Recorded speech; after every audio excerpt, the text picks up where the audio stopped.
નમસ્કાર સાથી મિત્રો, એક્ઝામ સાથી ચેનલમાં આપ સૌનું હાર્દિક સ્વાગત છે। આપણે આ વિડીયોમાં પોલીસની દોડ કઈ તારીખે ચાલુ થશે એની વાત કરશું। સાથે ઓપ્ટ આઉટ એટલે કે પોતાની પસંદગી નથી કરવા માંગતા લોકરક્ષકમાં એવા કેટલા ઉમેદવારોએ પોતાની ઉમેદવારી પરત પાછી ખેંચી છે એની વાત કરશું।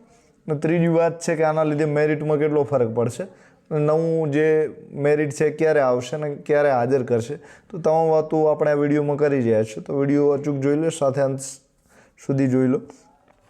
તો લોકરક્ષકમાં જે પણ ઉમેદવારો પોતાની ઉમેદવારી પાછી ખેંચવા માંગતા હોય તો એમને મોકો આપ્યો હતો, તો એના લીધે વેબસાઇટમાં ફોર્મ ભરીને એમણે ઉમેદવારી પાછી ખેંચી છે। તો આવા ઉમેદવારો 338ની સંખ્યા છે। તો આના લીધે મેરિટમાં કેટલો ફરક પડે એ અત્યારે કેટેગરી પ્રમાણે નથી લખેલું કે કઈ કેટેગરીના કેટલા ઉમેદવાર છે, તો નજીવો ફરક હોઈ શકે છે, કેટલો એ આપણે વાત કરશું। હવે જે પોલીસ કોન્સ્ટેબલ એટલે કે લોકરક્ષકની ભરતી નવી થવા જઈ રહી છે, તો અત્યારે એના ફોર્મ ભરવાના ચાલુ છે। ઝડપથી ફોર્મ ભરી લેજો, નહીં તો વેબસાઇટ ક્યારે સર્વર જે છે એ ડાઉન થાય કાંઈ નક્કી ના રહે। તો 11 ડિસેમ્બરના તમારા માટે ન્યૂઝ આવી ગયા છે। તો ગુજરાત પોલીસ ભરતી બોર્ડ દ્વારા જે જાહેરાત ક્રમાંક ગુજરાત પોલીસ રિક્રુટમેન્ટ બોર્ડ 2025-26ની 1 નંબરની જે જાહેરાત હતી, તો કે પોલીસ સબ ઇન્સ્પેક્ટર કેડર અને લોકરક્ષક કેડરની જે ભરતી આવી છે, તો એ 12,000ની ભરતીમાં એની જે શારીરિક કસોટી છે એટલે કે જે દોડની પરીક્ષા છે સંભવિત જાન્યુઆરી 2026ના ત્રીજા સપ્તાહથી યોજવામાં આવનાર છે।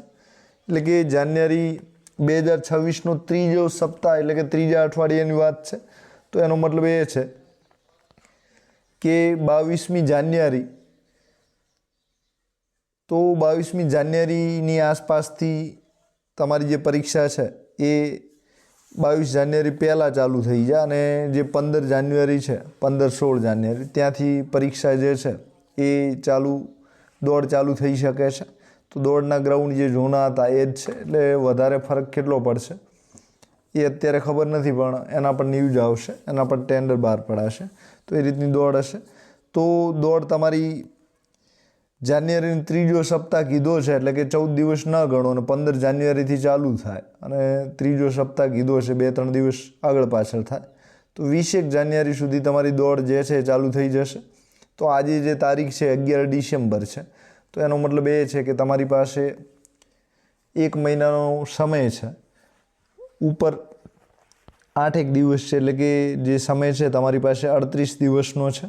હજુ 2-3 દિવસ તમે વિચારમાં કાઢશો, ગ્રાઉન્ડ હજુ તૈયાર નહીં થયા હોય, 2-3 દિવસ એમાં જશે, તો તમારી પાસે 35 દિવસનો સમય છે।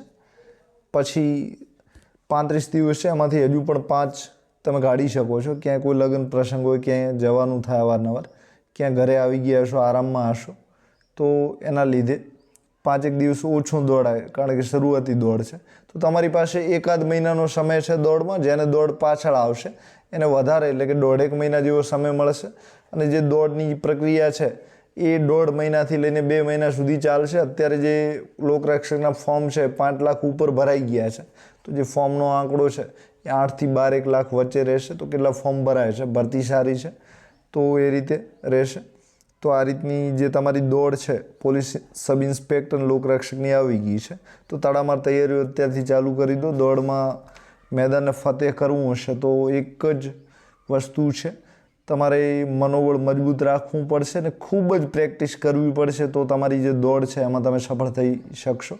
સાથે અત્યારે પોલીસનું જે રીડિંગ છે એ પણ સાથે તૈયારી કરી દેજો, એટલે કે GCRT NCRT છે એની તૈયારી કરી લેજો। ઉપરાંત જે સિલેબસ અભ્યાસક્રમ જે પ્રમાણે છે એ પ્રમાણે વિશેષ તમે તૈયારી કરી શકો છો।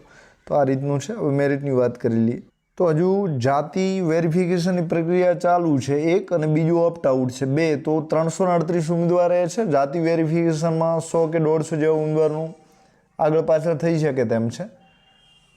અને આ રીતે જે ઉમેદવારો છે કુલ 400ની આસપાસ, થોડા વધારે થોડા ઓછા, એટલા ઉમેદવારો પોતાની જે ઉમેદવારી છે એ પાછી ખેંચી, એવું તમે સમજી શકો છો।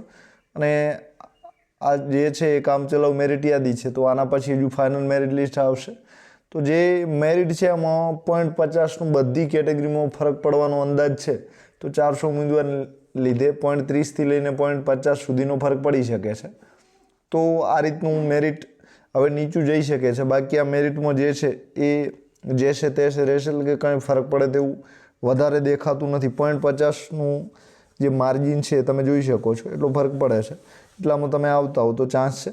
સાથે નવી ભરતી આવી ગઈ છે, તો સલાહ એ છે કે 0.50ના લીધે તમને SRP જે મળતું છે એ જ મળશે, નવું કાંઈ મળવાનું નથી. તો નવી ભરતી આવી છે, એની તૈયારી કરવામાં ફાયદો છે. સાથે 2-1 મહિના એની દોડ ચાલશે. 1 મહિનો આ છે તો 3 મહિના, અને એના પછી એકાદ મહિનામાં તમારી પરીક્ષા, એટલે કે 4-1 મહિનાનો તમારી પાસે પરીક્ષાનો અંદાજે સમય હોઈ શકે છે. તો આટલો તમારી પાસે સમય છે, તો તૈયારી કરવી તમારા માટે ખૂબ જરૂરી છે, બિલકુલ ઓછો છે. તો અત્યારથી રીડિંગ અને દોડ બંને સાથે સાથે તૈયારી કરી લો.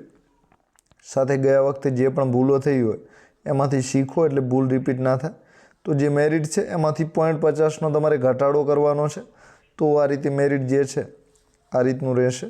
તો આ જે છે એમાંથી 0.50નો ઘટાડો કરો, તો મેરિટ જે છે એમાં વધારે ફરક નહીં પડે. તો એટલો અંદાજ છે. તો જે આ મેરિટ છે એમ પ્રમાણે તમે જોઈ શકો છો. જનરલમાં 120.50, EWS કેટેગરીમાં 118 માર્ક્સ, SC કેટેગરીમાં 115 માર્ક્સ, OBC કેટેગરીમાં 119.75, ST કેટેગરીમાં 80 ગુણ. તો આ રીતે રહેશે. સાથે જે મહિલાઓ છે તો એમના મેરિટમાં પણ વધારે ફરક પડે એમ નથી, તો 0.50થી 0.60નો ફરક પડી શકે છે. તો આ રીતનું મેરિટ છે. તો ઓલરેડી એમનું તો નીચે અટક્યું જ છે. તો આ જે મેરિટ છે એમાંથી 0.50 કે 0.60નો તમે ઘટાડો કરી શકો છો. તો OBCની જે મહિલાઓ છે એમાં 97.50, આમાં SCમાં 95.75, EWS કેટેગરીમાં 80, જનરલ કેટેગરીમાં 97.75 જેવું મહિલાઓનું રહી શકે તેમ છે. તો આ રીતના મેરિટની પોઝિશન છે. આટલું મેરિટ રહેવાની સંભાવના છે. હવે પાછળ કંઈ તમારે વિશેષ ફાયદો થાય તેમ નથી, તો ખાસ અત્યારથી તૈયારી ચાલુ કરવામાં તમારા માટે બહુ બેનિફિટ રહેશે. બીજી વાત એ છે કે પોલીસ સબ ઇન્સ્પેક્ટરનું રિઝલ્ટ પરિણામ હજુ નથી આવ્યું, કારણ કે એમાં લેખિત પરીક્ષા હોય છે ને એના પેપર ચેક કરવાની જે પ્રક્રિયા છે થોડી લેન્ધી છે, એમાં વધારે સમય માંગી લે છે. તો એના લીધે એ પરિણામ થોડું લેટ થયું છે. નહીંતર આ જે ઓપ્ટ આઉટનો આંકડો છે એ હજુ વધી શકે છે. તો આ આંકડો હજુ રિઝલ્ટ નજીકના સમયમાં આવે છે તો ફરીથી ઓપ્ટ આઉટ કદાચ આપી શકે તેમ છે, કારણ કે ઉમેદવારના હિતમાં નિર્ણય એ લેતા હોય છે. તો એના લીધે કદાચ એકાદ માર્ક્સ ઘટે તો નવાઈની વાત નથી. બીજું એ છે કે રિઝલ્ટ ક્યારે આવે છે એના ઉપર બધું નિર્ભર કરે છે. અત્યારે આપણે કંઈ નક્કી ન કરી શકીએ. સાથે ફાઇનલ મેરિટ લિસ્ટ ક્યારે આવશે એ આપણી પાસે અત્યારે કોઈ ન્યૂઝ નથી, પરંતુ 26મી જાન્યુઆરી નજીક આવી રહી છે. તો આપણો જે પ્રજાસત્તાક દિવસ છે એમાં તમને હાજર કરે એવી સંભાવના વર્તાઈ રહી છે. તો કોઈ ઓફિશિયલ સૂત્રોથી ન્યૂઝ નથી, પરંતુ એક અનુમાન છે. તો ક્યારે એ થશે એનું કાંઈ નક્કી નથી. તો એ રીતે જે સબ ઇન્સ્પેક્ટરનું રિઝલ્ટ આવે છે તો હજુ જે ઉમેદવારો છે એ 150થી 200 જેવા આમાં ઘટી શકે છે.